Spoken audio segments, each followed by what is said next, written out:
Hello at welcome po ulit sa You Share No Truth. Ito naman po ang inyong lingkod, si Erwin Silva. Ngayon naman po mga kaibigan, natin naman pong talakayin ang meron po itong kaugnayan sa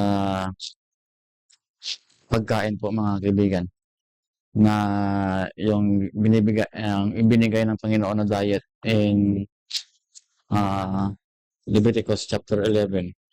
At marami po nang uupos yan mga kaibigan na kahit ano na lang sikta. Sabi nila po sa New Testament lang po daw yan at wala na po sa Old Testament. Sa New Testament, sa Old Testament lang po yan, wala na po daw yun sa New Testament. At yan po ang ating alamin mga kaibigan kung bakit nga ba binigay ng Panginoon yun sa mga Israelites, no? At ating tuklasin kung para lang nga ba yan sa mga Israelites based sa kanilang mga claim at binibigay ng mga Bible verses mga kaibigan. At kung sabayin yan mga kaibigan. At ito nga po mga kaibigan, The Wine of Babylon in Revelation 17, part 12 na po ito. Nilagyan ko pa yan ng A kasi po mga kaibigan, may karugtong pa po ito. No? Itong ating tatalakayin ngayon. Kasi po, hindi natin yung matalakay lahat kasi limitado lang po yung ating oras mga kaibigan. At ito nga po, always yung sinasabi o binabasa in Revelation 17 verse 2, with whom the kings of the earth had committed fornication, and the inhabitants of the earth had made drunk with the wine of their fornication. Bakit ko nga ba palagi itong binabasa? Kasi po yan mga kaibigan, sa ating pong binabasa. Meron po kasi nakalagay yan na the inhabitants of the earth. So, ibig po sabihin mga kaibigan, lahat po ng mga tao sa ating mundo ito, sa ating planetang ito, ay na-deceive po nitong wine, nitong Babylon na to. At alam naman natin na itong woman na nakasakay sa beast, it represent the papacy, the Roman Catholic Church, and beast with 7 heads was the Roman Pope, that's papacy. At yung wine din po mga kaibigan is represent the doctrine of this papacy, no? Meron po tayong mga video dyan at ulit-ulit na po natin sinasabi na yan po ay mababasa sa Revelation 17 o yung ating video na The Woman in Revelation 17 and 18. Sa ating pong part 1 na Wine of Babylon, kung ano po ibig sabihin ng wine, at sa comparison of Jesus Christ and the sea beast, yan po natin malalaman at sa papacy po itong 17 horse beast na sinasakyan ng babae.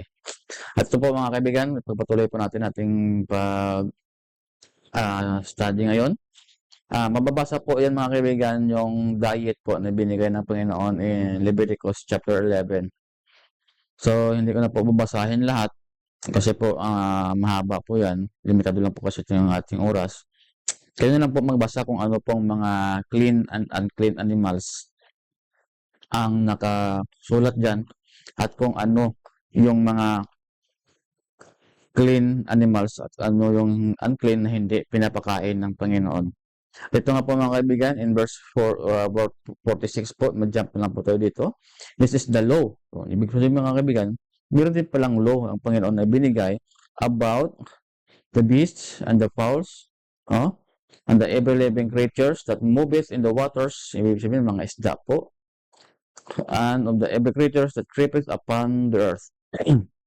So atin pong yun mga kaibigan, that is laws po. No? At yung mga kaibigan, para malaman po natin kung bakit, ano ka-importante itong binigay ng Panginoon, punta po tayo sa Greek. Yan kasi sa Greek, yung tawag dyan sa mga unclean is tame o taimi, no? Taumei, hindi na basahin. Yan po is a foul in a religious sense. Ibig sabihin po, meron po palang kaugnayan itong pagkain na ito na ibinigay ng Panginoon in Leviticus chapter 11 sa ating spiritual being. Hindi lang pala basta-basta diet, ito po mga kaibigan. Ito rin po ay merong kaugnayan nga sa ating spiritual being as the chosen people ng Panginoon. So, hindi lang po ito para makaiwas sa sakit, kundi rin po sakit ng spiritual life natin. So, malaki talaga ugnayan itong pagkain ito. no, na binigay ng Panginoon sa atin. Kaya nga po, kung inyo pong makikita in the sanctuary, based sa mga binibigay ng Panginoon na mga laws, ng mga animals na dapat i-offer, yung mga clean food po, clean animals po. Hindi po unclean animals. Kaya nga po, yung sanctuary dyan, mga kaibigan, o yung templo represent our body. So, dapat yung sinasacrifice po dyan, dapat clean din. So, ganoon din naman, mga kaibigan. Meron na naman talagang kaugnayan sa ating spiritual life itong binibigay ng Panginoon na diet sa atin, no? At ito po mga kaibigan, ating basahin, kaya po sinabi ni John to, no, sa kay Gaius. Ito po, the elder unto the well-beloved Gaius, whom I love in the truth, behold, I wish above all things that he may prosper and be in health, and even thy soul prospereth. Yun. Alam na alam ni John na yung diet na ibinigay ng Panginoon sa kanila ay mayroon talagang connection sa ating spiritual life, spiritual being natin, no? So ito po mga kaibigan yung mga kine-claim ng mga sektang galit sa Leviticus chapter 11. Pilit po nilang binabalik yung mga kaibigan just para lang ma-justify na sila yung tama at mali yung Biblia. Ito po, Biblia rin naman yung kanilang ginagamit. Iwan ko ba sa kanila, no? Siguro kaya nga hindi nila maintindihan yung nakasulat dyan kasi po kumakain sila ng hindi ayon sa Panginoon. Kasi meron ang connection yun sa spiritual life natin yung pagkain.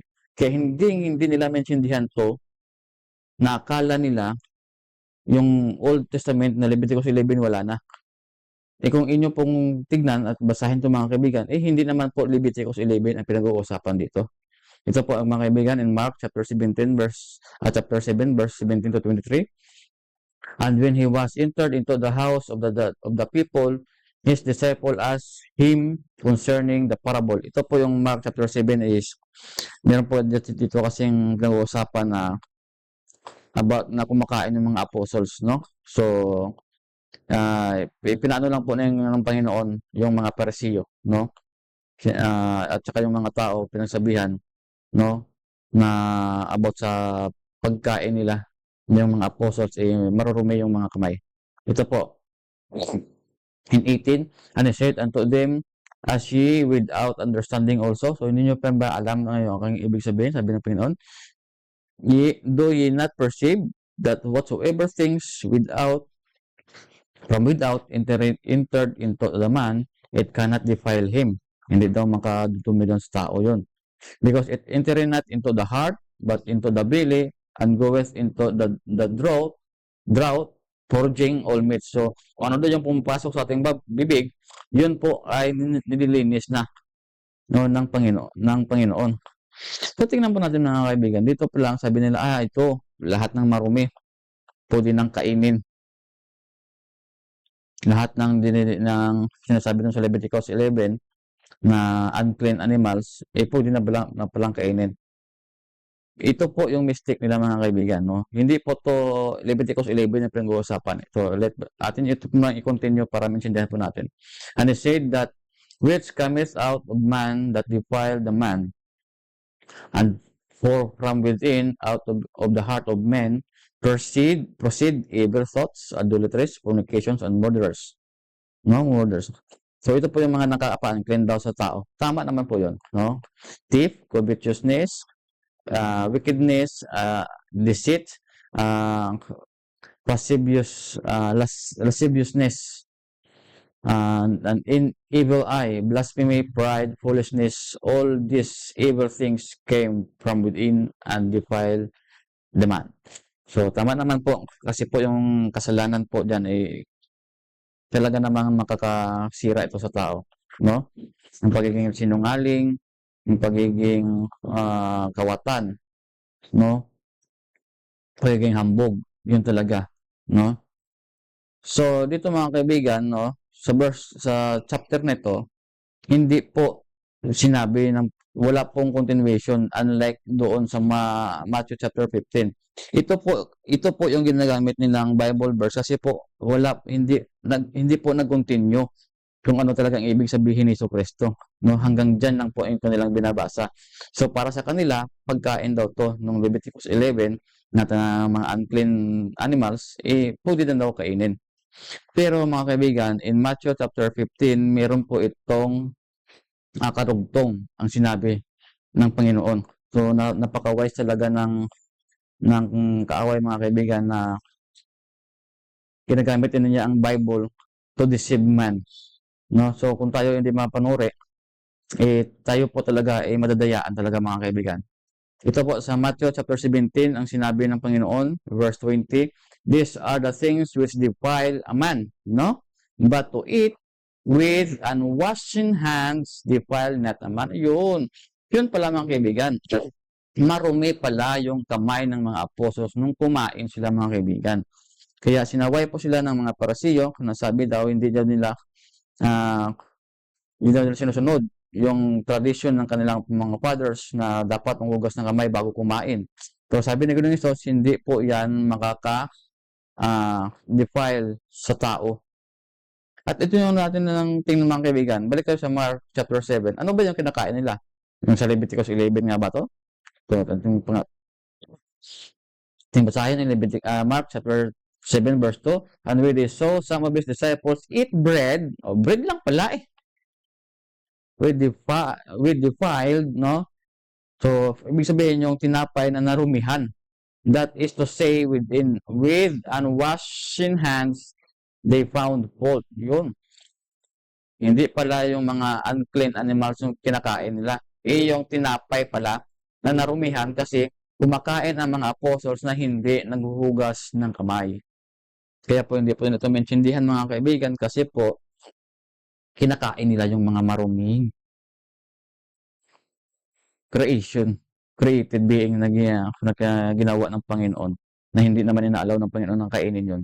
Kaya po yung spiritual life nila pagdating sa Biblia, marurupok yung kanilang mind. Kasi po, meron po talagang connection yung pagkain to our spiritual being. Ito po mga kaibigan in Romans chapter 14 at ito rin po yung pinakamali nila mga kaibigan. "I know and I am persuaded by the Lord Jesus that there is nothing unclean." Yun. Except, sabi doon nila, ito na nga. Yung hindi nyo pa ito papaniniwalaan. Romans 14:14 nagsabi na wala nang unclean sa Panginoon. Pero tingnan natin mga kaibigan, ano pa ang ibig sabihin ng San Pablo dito? "But to him that estimated anything to be unclean, to him it is unclean." So, ano pa ang ibig sabihin nito sa Greek mga kaibigan? Ito basahin natin mga kaibigan. Yung unclean dyan mga kaibigan is koinos. Ibig sabihin, clean yan, no? Na narumihan lang. Pag gaya nito, kumain ka ng tinapay, nahulog, sabi mo, wala pang 5 minutes, tapos kinain mo. Yun. Para sa iba, unclean na yun. Pero para sa'yo, hindi. Kasi wala pang 5 minutes daw, yung kanilang mga sinasabi, no? Yun po ang ibig sabihin dyan ni San Pablo, no? Hindi po yan sa Leviticus 11.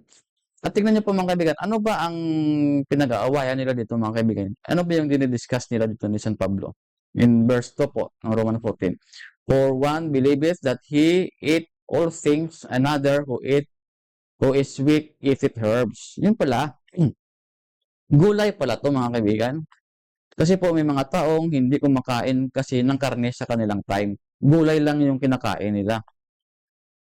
No, so sabi ng mga tao, pag ikaw sabi ni San Pablo, ibig sabihin niya dito, kung ikaw vegetarian, huwag kang magano sa tao na kumakain ng karne na inaalaw naman ng Panginoon. At kung ikaw ay kumakain ng karne na inaalaw ng Panginoon, huwag mo namang insultuhin yung mga taong kumakain ng gulay lang.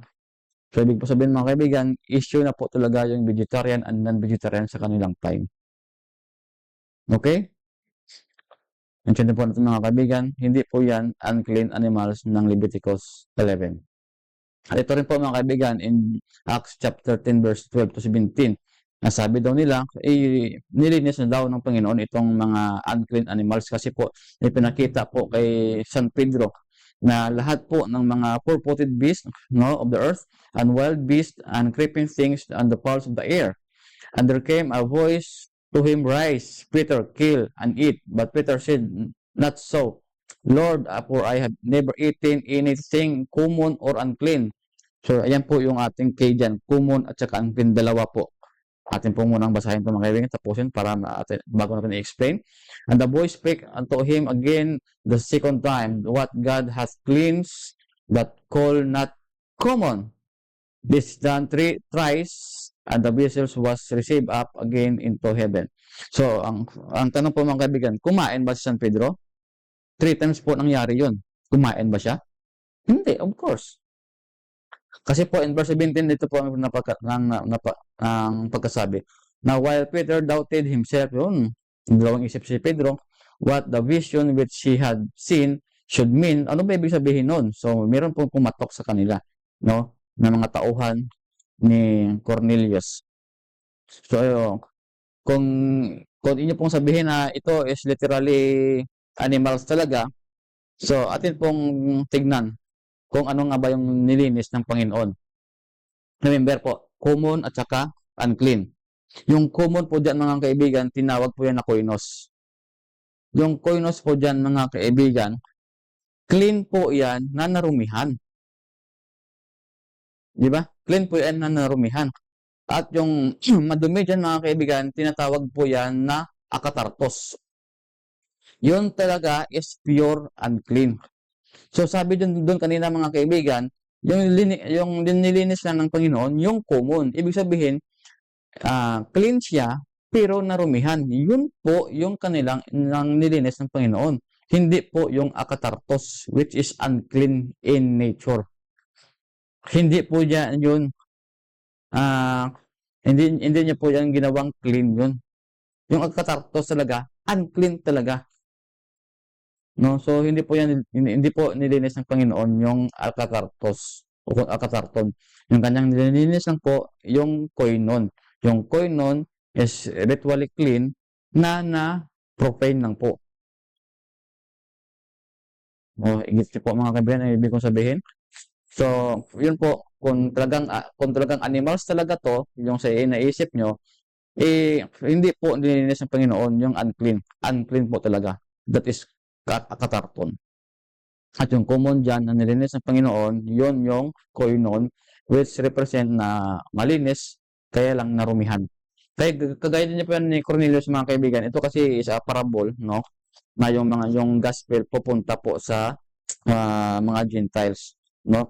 So si Cornelius po is a Gentiles, no? Na yung kanyang belief is talagang sa Panginoon. Kaso lang yung belief na pinapanigan ni Cornelius hindi po totoong religion ng Panginoon.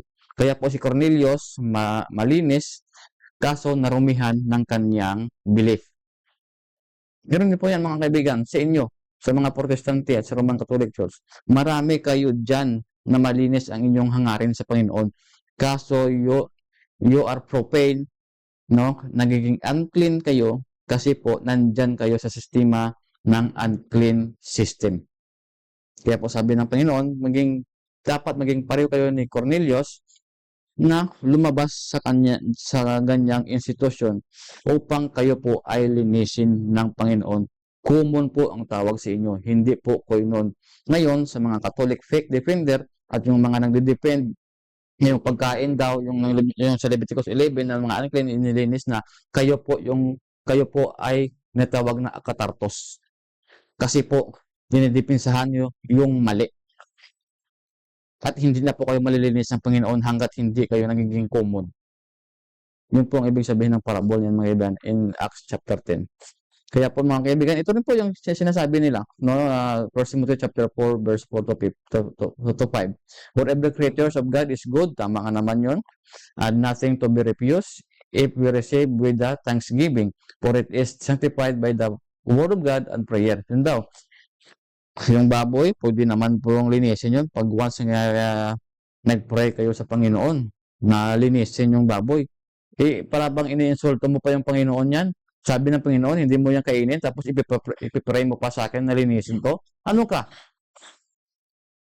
Yun nga po mga kaibigan, kasi yung pagkain po, malaking effect din po sa ating spiritual life. Kaya po hindi po nila naiintindihan ang mga nakasulat dyan kasi po marurumi na ang kanilang kinakain. Marurupok na ang kanilang mga isip dahil sa mga pagkain, sa kanilang mga kinakain na hindi naman pinapakain ng Panginoon sa ila. Kasi po ito mga kaibigan, verse 4 lang sila bumasi to 5. What about yung verse 1 dyan mga kaibigan? Ano ba yung ibig sabihin ni San Pablo dito? Okay, in verse 1 basahin natin, now the Spirit speaketh expressly that in the later times some shall depart from faith, giving heed to seducing spirits and the doctrines of devil. Yun pala mga kaibigan, pag once sinabi mo na yung baboy, i-pray mo lang na Lord linisin mo ito kasi pagkain ito. So hindi po yan teaching of the Bible, that's the teaching of the devil. Kayo po yung mga nagpipreach na pwede nang kainin yung mga unclean animals doon sa Leviticus 11, kayo po ay seducing spirits and yung dinideclare nyo po is a doctrine of the devil. Kayo po itong sinasabi ni San Pablo. Kaya po mga kaibigan, no? Ito naman po, isa namang alam ko na mahirap itong tanggapin para sa inyo. No? So, advice ko lang mga kaibigan, wag po kayo magiging akatartos. Magiging common po kayo para po malinis kayo ng Panginoon. Kasi pag once nag-remain kayo na akatartos, hindi na talaga kayo malilinis ng Panginoon. Sana po mga kaibigan, ito po ay makatulong sa inyo sa pagbukas ninyong isipan na yung pagkain pala natin na ibinigay ng Panginoon sa atin meron po talagang factor sa ating spiritual life na para maintindihan po natin ang buong detalye at ang buong kasulatan na binigay ng Panginoon sa atin. So mga kaibigan, meron pa po itong karugtong at ating pong tunghayan at ating pong tuklasin kung saan po nanggaling yung decree na yan na yung Leviticus 11 ay hindi na dapat natin sundin. No? Sa susunod nating video mga kaibigan. Salamat po sa inyong pagpakinig at ulit ito po si Erwin Silva and you shall know the truth.